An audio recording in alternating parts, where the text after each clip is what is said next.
Good afternoon and welcome to the podcast, very powerful podcast. We talk with C and H, the podcast that promotes real talk and real growth. Today's topic is a very powerful one, and as usual, in our very powerful podcast, we love to introduce ourselves. I go by the name of Cyprian Katongo Jr. I'm the co-host, and allow my co-host also to introduce himself. Good afternoon, everyone, and happy Women's Day to all the women out there. My name is Hussein Dodia, and our topic is leadership dilemmas, national development. So this will be a continuation of our previous episode. Am I right, Mr. Katongo? True story, my brother. True story. Today's continuation, I think, is a very powerful one. And in that, today we're going to focus on two very important sectors which contributes to national development. And today's areas of interest, mining and agriculture. And I'll allow my co-host, Mr. Dodi, to just break down these two sectors. Over to you, Mr. Dodi. Thank you very much, Mr. Katongo. I feel these are very important sectors that contribute to our national development. In fact, the major sectors, knowing that we grow and export a lot of maize, and also we produce a lot of minerals from our ground, mainly which would be copper, known as the Copper Belt, obviously in Zambia, where the majority of the production of copper comes from. And also not only that, but including other minerals such as gemstones, zinc, cobalt, coal, and all these minerals that we use for our development and as well for export. On the other aspect, we have agriculture, which I actually mentioned before, what I said that our main exporting was maize, but now we're going into other areas of production. The president just announced a few days ago that we're going to start avocado exports as well. So not only that, we have sugar, we have cotton, we have wheat. So these are two major areas that we feel contribute heavily to national development. Powerful stuff there, Mr. Dodia. I'm curious, Mr. Dodia. Kindly, briefly just, expand. What am I even saying? Briefly expand. Expand, Mr. Dodia. How mining can contribute in terms of the development of Zambia. It's so much shopper sometimes. You need to understand the Chashire knife, Chashire boat. So I want to get your views, Mr. Dodia. How does mining, contribute to the national development? Expand on that, Mr. Dodia. Thank you, Mr. Katongo. We all know that copper is our main export, and it is taxed at 30 to 40%, which now contributes to our national budget. Quite frankly, a majority of our national budget. In my opinion, I feel that there is need to restructure these efforts towards bringing in more income. And what I mean by that is that there's a need to structure the investment initiatives where investors come in. I know that right now we're pocketing about $7 to $8 billion of whatever is taken out of the earth, of our Zambian earth, and there's an annual turnover production in copper of $25 billion. So we can already see those numbers are quite far off. In my opinion, I feel that we need to restructure the investment portfolio. And from what I can say, to put it in simple words, I believe investors should come into Zambia as if they're investing in the stock market, right? So they come in with their equipment, with their expertise and everything, but the actual mining activities are controlled by the state. Now, the reason why I say this is because it's very important that this income stays within the country. And the only way we can guarantee that is if these ventures, these mining companies, are state-owned or are controlled by the state. In addition to that, to simplify it, I would say that investors should, or we should come up with an attractive rate of return, rate of investment. What does this mean? It means when an investor brings in $5-6 billion to invest in our mining sector, there has to be a return that's worth their while, but that's also contributing to national development.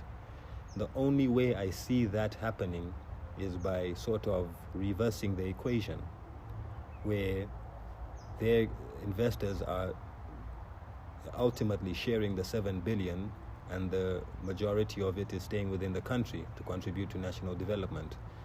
That way we have money to finance other activities, we have money to finance growth of the economy, we have money to finance infrastructure development, and we also have money to finance our people, to help our people elevate out of poverty. As we all know, and that we spoke before, 80% of our population is already below the poverty line. And we know that the average Zambian is not feeling the benefits of mining. You know, we hear about all these things in the news, about all these companies coming in and investing all this money. But the truth is, this money does not trickle down to the average Zambian. So even their care for the mining industry is almost non-existent. But if we flip that coin around and told investors, look, you can come in, set up your ventures, invest in the equipment, and we can even make it better than that. We can ask them to come and do regular checks, maybe quarterly, monthly. They can come and check on how the investment is doing, how it's performing, if they want to add more expertise, if they wish to produce more copper output per month, per year. That is completely acceptable. But I think it's important that the government controls the output of the mining activities. Thank you very much. Having said that, Mr. Doja, those are very powerful points. Just to add on how mining contributes to the national development, I think let me touch on the infrastructure development, for the listener out there to understand what we're talking about. Here we're looking at roads, we're talking about bridges, we're looking at also the energy crisis which we are facing in Zambia. Sure. I think there can be investment which can be pumped in, and also finding alternative energy resources in Zambia away from just solar. Other alternatives can be found and also used, so to mitigate the energy crisis which we have in terms of load shedding, to layman's terms. So and then also employment, because if mining by nature employs many people. Definitely. These are thousands we're talking about. So sure, that also is going to see, like Mr. Doja alluded to, the poverty reduction also be put into practice, because we'll be seeing people being employed. Then that also bring the standards of living also going to improve, and then that mean that people who have mindsets which will be oriented when it comes to being part of development projects. Because how can you give rather engage people in development projects when they are under the poverty line? Because it's very difficult for someone to participate in developmental projects when they are not well to do. So that would be another advantage. Having said that, Mr. Doja has very powerfully outlined how at the end of the day the national development can also benefit from terms of when it comes to mining. So I want Mr. Doja to powerfully again give challenges which the mining sector faces, because we have looked at the benefits of mining in terms of national development. I think this particular time it's important that we also look at the challenges which the mining sector is facing. So Mr. Doja, expand your powerful points so that the listener can understand each Sunguche. Over to you. Thank you very much, Mr. Katongo. And it's very important that you've actually mentioned that, because as at now, we know that there are a couple of mines that are polluting the waters, our water bodies. And because these are private companies, they have no, what can I say, standard of care for the people that, or the country that they're operating in. So that's one of our many challenges. there's the issue of not what can I say? Corporate social responsibility can only go so far, but there is the issue of also improving the standards of living. I'm going to tell you the truth. These guys are businesses, right? Their main goal is to make money. So they will do everything they possibly can to make money. I mean, that's the way businesses run. They're out to make a profit. They put billions of dollars in investment into these activities, and they need to see returns for that money that they've invested. In that sense, they are going to take shortcuts. They are going to make mistakes. They are going to create situations that will make standards of living for Zambians much harder, especially with things like open pit mining. I mean, open pit mining erodes vegetation. It destroys the soil. It creates acid rain. So, there are all these environmental, ecological problems that we face and that we might not see right now, but we'll definitely see them in the future. So these are issues that we need to think carefully about. And also in terms of output, when you're running a business, you're not going to tell people exactly what you're producing, right? There's always going to be some sort of shortfall or some sort of lower rate than what is actually being produced. And it's common for every business. I'm not just blaming the mines, I'm blaming every industry. Every industry does it. No one wants to record what they actually produce. They record much less so that they don't have to pay much taxes, right? And there's also the issues of concentrate. I mean, copper concentrate is a very valuable material. When you get copper concentrate and start to separate it, you get other minerals such as gold, such as platinum, such as uranium. So all these things can be filtered from copper concentrate. And these are aspects that I think our government also needs to look very closely at. Things of production, things of environmental factors, things of ecological factors, things of people's, like we mentioned before, people's standard of living. Who is actually benefiting from these mining activities?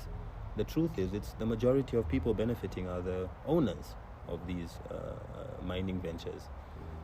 So it's very important that we draw a line on what are we allowing into our country, what type of systems are we going to work by that is going to avoid these sorts of damage to our environment, to our country, even to our people. Thank you. Let me just add on those powerful points.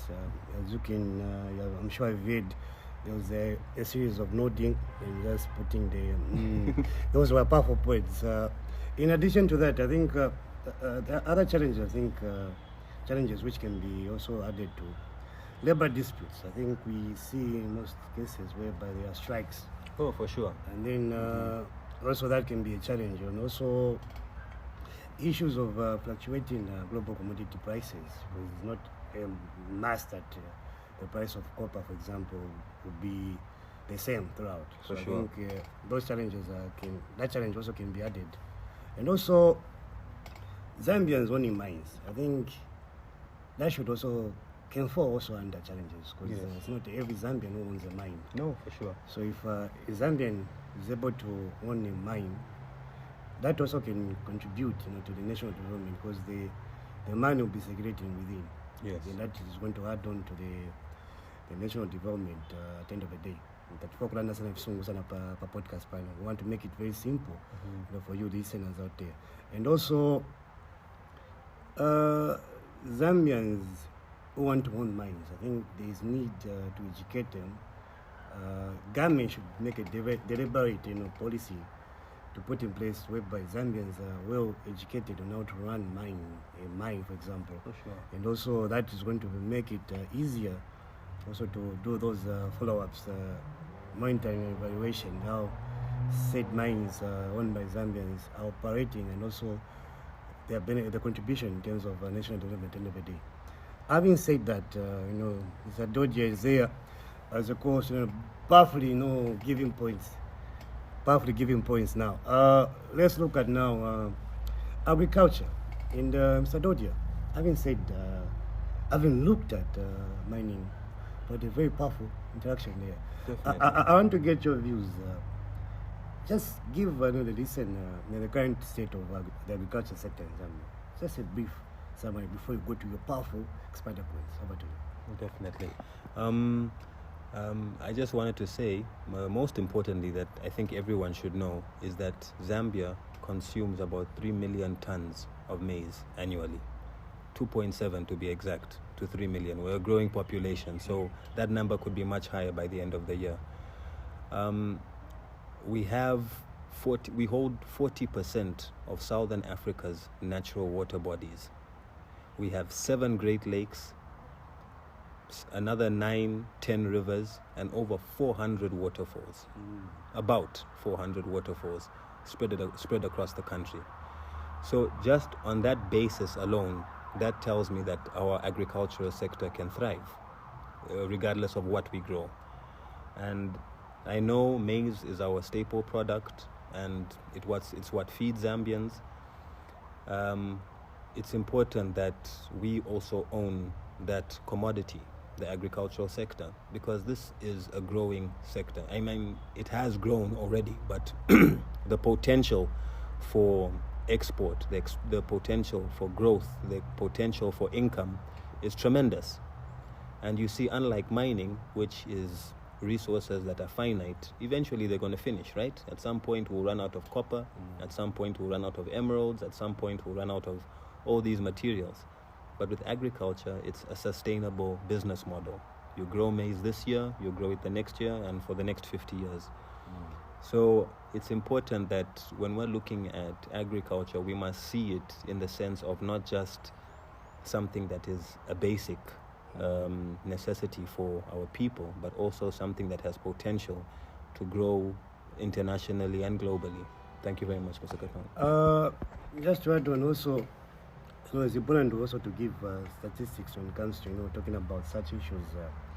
Like Mr. Dodia powerfully alluded, the agriculture sector in Zambia contributes 70% of labor force, which is very powerful in its own. For sure. And then also the other types of crops which are grown in Zambia. We can also look at soybeans. We can also look at wheat. And the other one Mr. Dodia mentioned, cotton, which at the end of the day is also exported, which also brings in sugar also, sweet people, and also livestock production. Also, we see that that also is exported.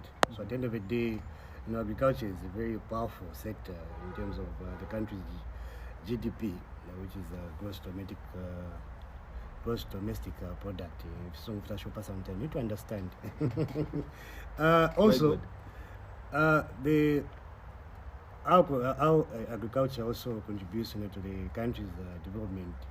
Like for example, like we mentioned earlier, I want to say, like mining gives out, rather brings in employment for other people, Zambians to be specific, and also agriculture is the same thing.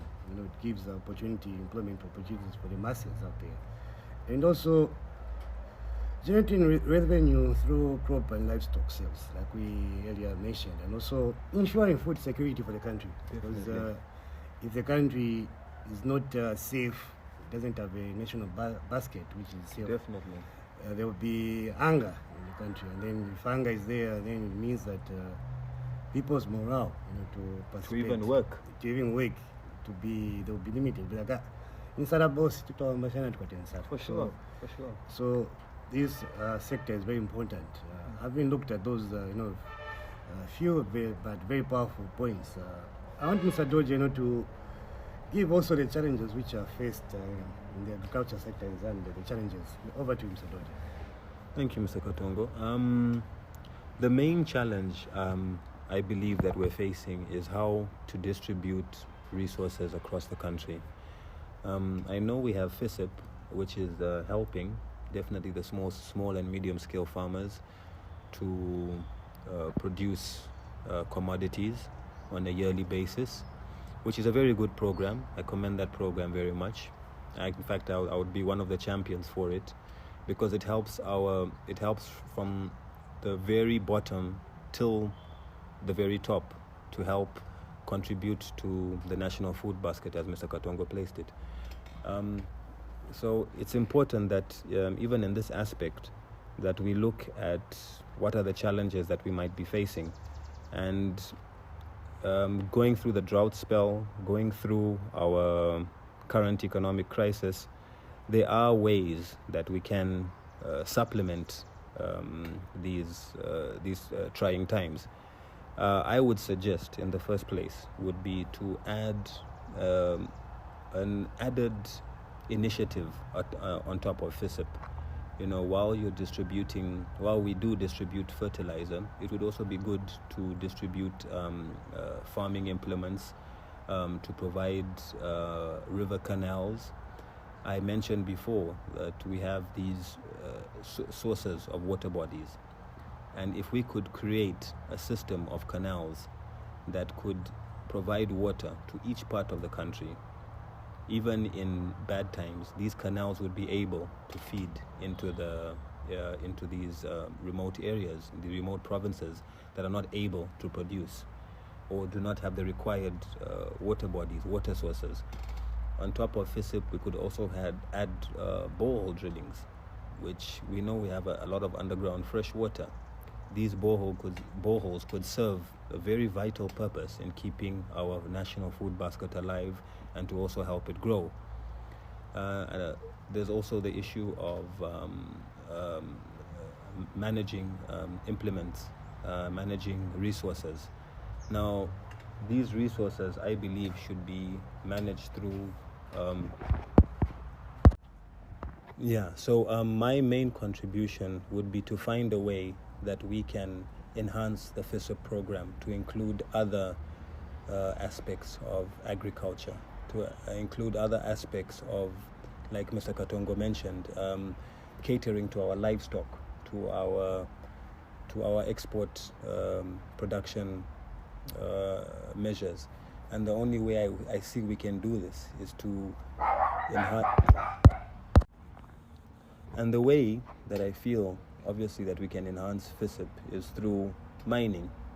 And like we meant, and this is why we put these two topics together, is because the income that will generate from the mining activities once we flip this investor strategy will give us the free necessary funds to invest in this program that can now provide livestock education, treatment, seeds, and obviously expertise in terms of growth rates and how we can enhance our national food basket to not only cater to the local community, but to also cater for the international community. Thank you very much, Mr. Katongo. That farmer input system, I think, is a very powerful one, especially for the subsistence farmers.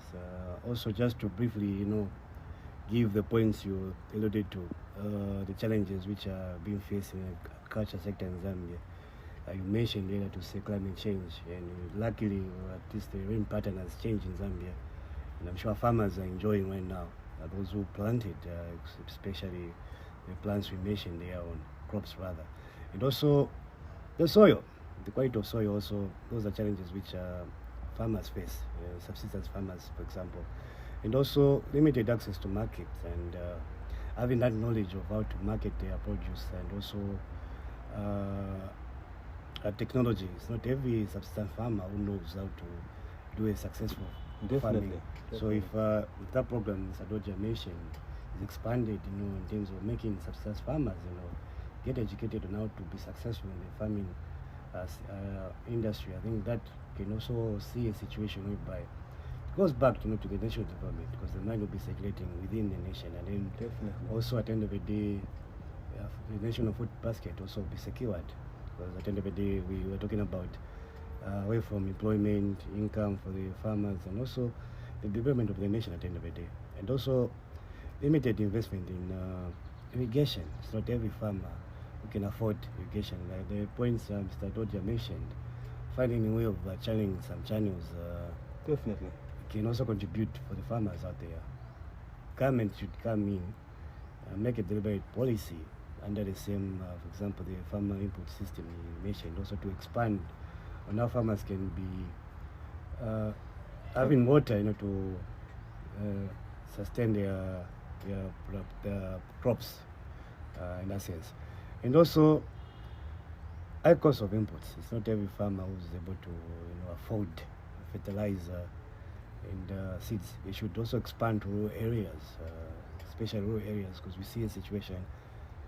Not every farmer in the rural area has this put in place. So I think rural areas should be also a target, because they are in areas which are fertile, and they should also be looked into. Having said that, this has been a very powerful discussion, and I love the way Mr. Dodia married the two, mining and agriculture. The one of the two sectors which can largely contribute to the national development at the end of the day. For the listener out there, this topic is a very powerful one. I'm sure one or two points have been made, not even one or two points, many points have been made, and you have been educated on how these two sectors are very instrumental in terms of when it comes to national development. Having said that, and I'll allow Mr. Doji to just sum up our discussion today, and also give a word to you farmers out there and those who are planning to join the mining sector. Over to you, Mr. Doji. Thank you very much, Mr. Katongo. Just to summarize, we talked about mining and agriculture. These are our biggest sectors. They have been our biggest sectors. We feel that they have not been fully utilized to their full extent, especially to the benefit of the Zambian people. And we feel that if there is a change, a shift in the way we look at these sectors, if we take them more seriously and take their income more seriously, then it can greatly contribute to the other areas of national development. I mean, there's technology, like Mr. Katongo mentioned, there's modernized mechanisms of farming. But if we can't purchase or have access to those mechanisms of farming, we will always be relying on a system that is 20, 30, 40 years old. I would give an example of China. China has got a very small landmass in which they can actually grow the agricultural produce. But they have managed. And why is that? Is because they have been able to introduce technology into their farming methodologies, not only for the large-scale commercial farmers, but even for the basic farmer in the rural parts of the areas. So when you channel resources to these areas, they can develop, and they will develop. In turn, that will also, as Mr. Katongo mentioned, contribute not only to our national food basket, but allow us to give our excesses to the international markets and provide a market for them. Thank you very much. And this has been the podcast, a very powerful podcast that you already know by now. And the Real Talk with Cyprian and Hussein, aka the Real Talk with C&H, a podcast that promotes real talk and real growth. Looking forward to another powerful and exciting topic next week. And this has been your host, co-host Cyprian Katongo Jr. and my co-host Mr. Dodia, Hussein Dodia. Having said that, we're wishing you a very blessed weekend, and feel free to leave your comments, and we look forward to reading your comments, and join us for another powerful and exciting topic next week.